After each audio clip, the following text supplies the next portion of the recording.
Hey there. Subscribe to my channel. And also press this bell icon.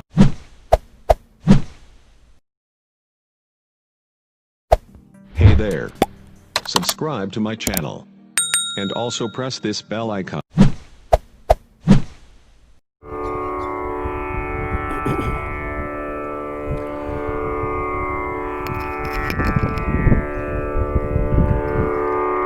नमस्कार प्रिय दर्शकों, मैं मनोज बाबा आज आपके बीच फिर उपनिषद के श्लोकों को लेकर आया हूँ। आज मुक्तिकोपनिषद के श्लोकों को कुछ गाकर सुनाऊंगा, जो भगवान राम और उनके प्रिय शिष्य भक्त हनुमान जी में क्या संवाद हुआ है, इन श्लोकों को गायन के द्वारा सुनेंगे। नमस्कार।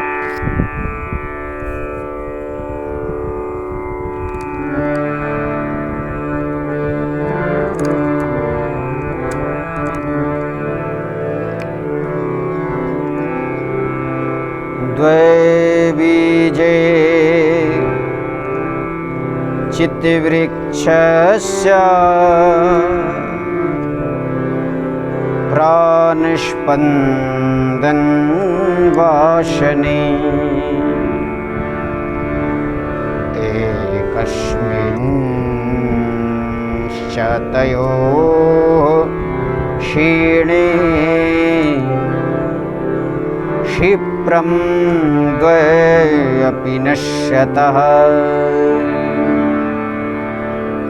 चित्ररूप वृक्ष के दो बीज हैं,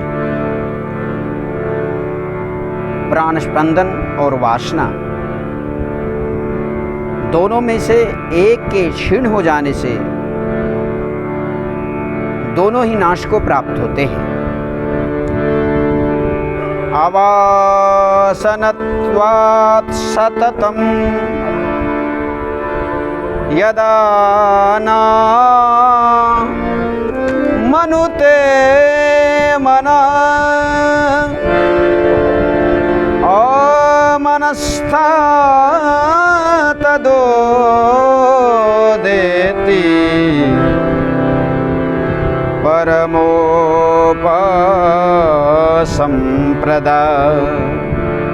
मन जब वासनाविहीन होकर विषय को ग्रहण नहीं करता, तब मन का अस्तित्व नष्ट हो जाता है और परम शांति का उदय होता है। एक तत्व दृढ़ाभ्यासात् ध्यावन् विजितं मनः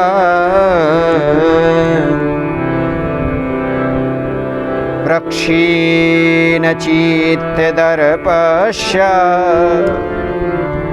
निगृहीतेन्द्रिययद्विषः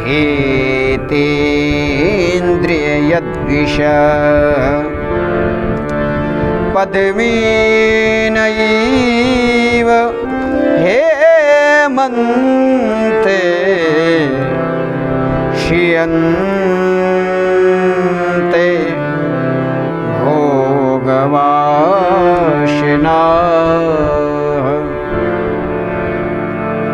जब तक मन नहीं जीता गया हो,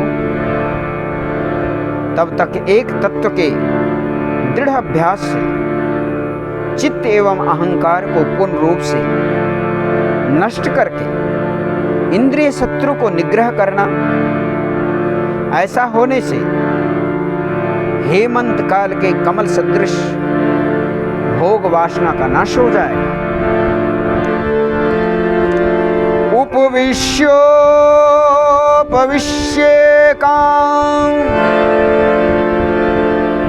चिन्तकेन मुहुर्मुहुः न शक्यते मनोजेतुं विना युक्तिमनिनिन्दता। पुनः पुनः एकांत में बैठने पर भी बिना सतयुक्ति के कोई भी मनोजय करने में समर्थ नहीं होता। अंकुशेन विना मत्तो यथा दुष्टमतंगजः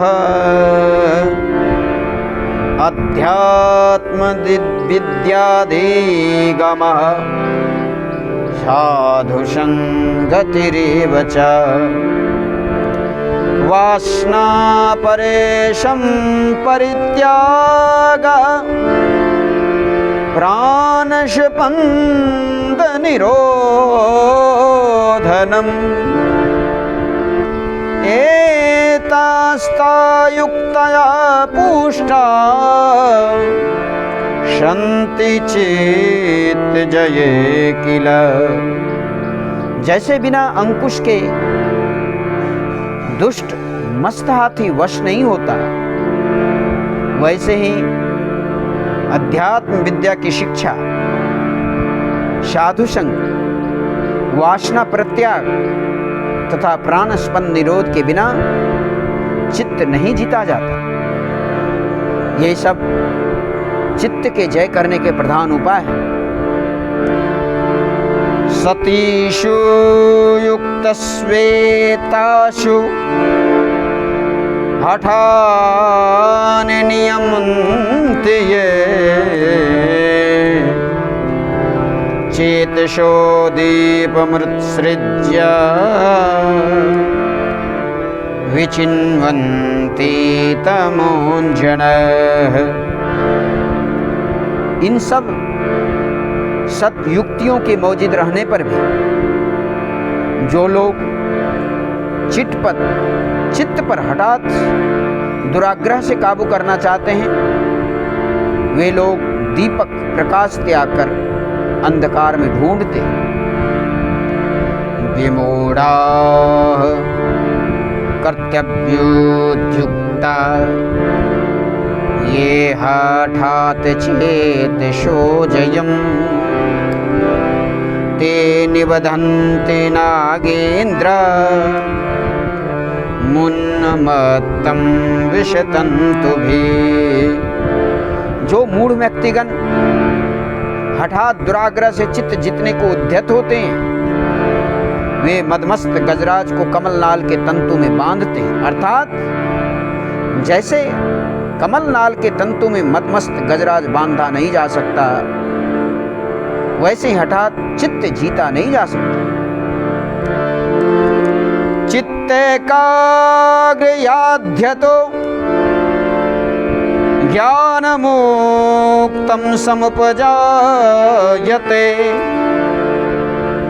तत्साधन्मतो ध्यानं यथा वपुवदुपदिश्यते। चित्तैकाग्र्याध्यतो ज्ञानमुक्तं समुपजायते तत्साधन्मतो ध्यानं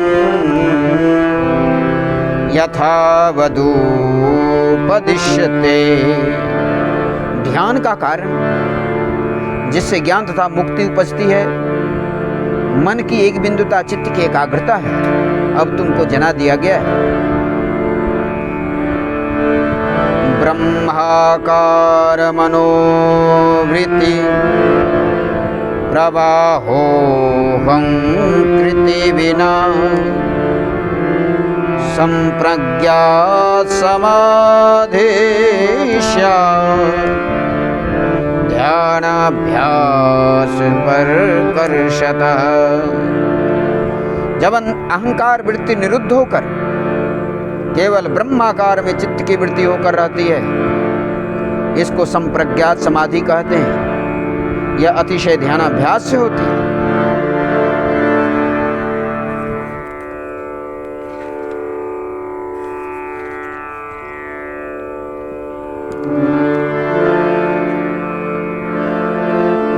प्रशांत वृत्तिकं चित्तम परमानंददायकम् असंप्रज्ञातनामायं समाधिर्योगिनां प्रिया।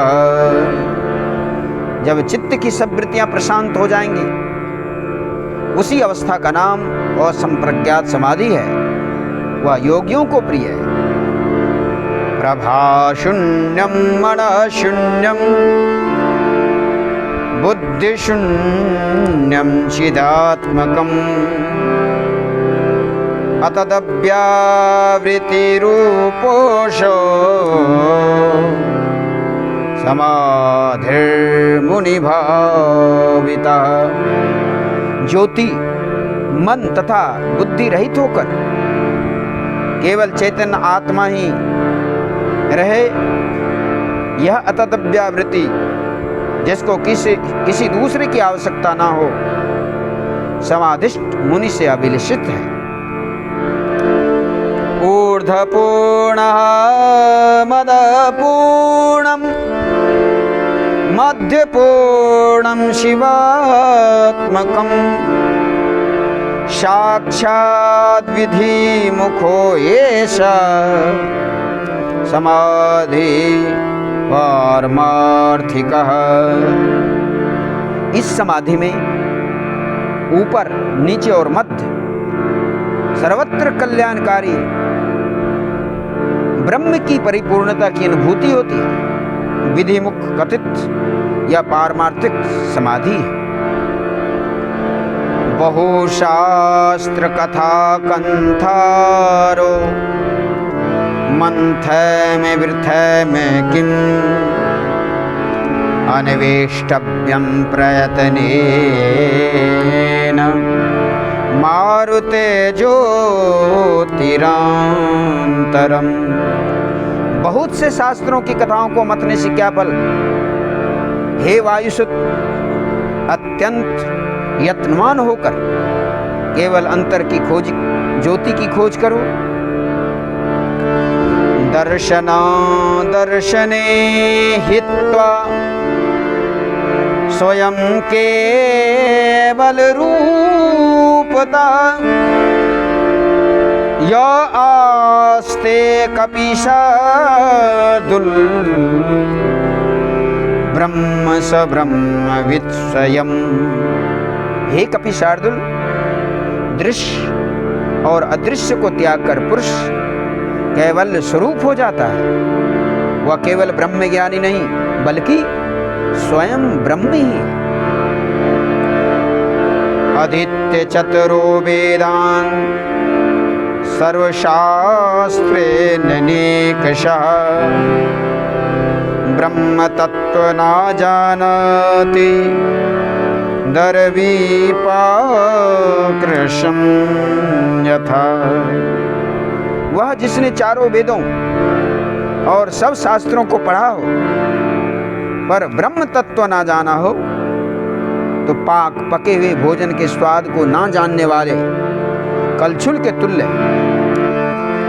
बद्धो हि वासना बद्धो मोक्ष स्याद् वासनाक्षया वासनां संपरित्यज्य मोक्षार्थी त्वमपि त्यज।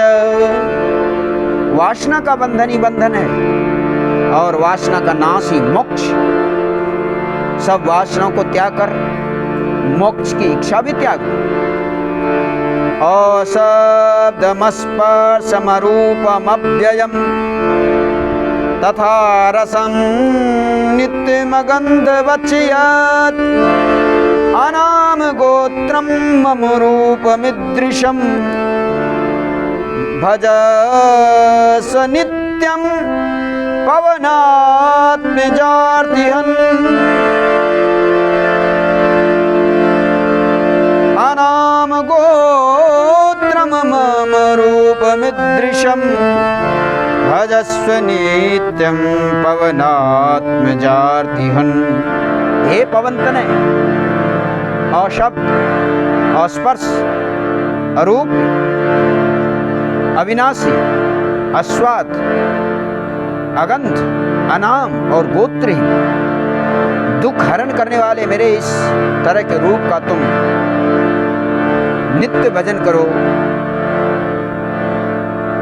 आज यहीं तक आपको सुनाया।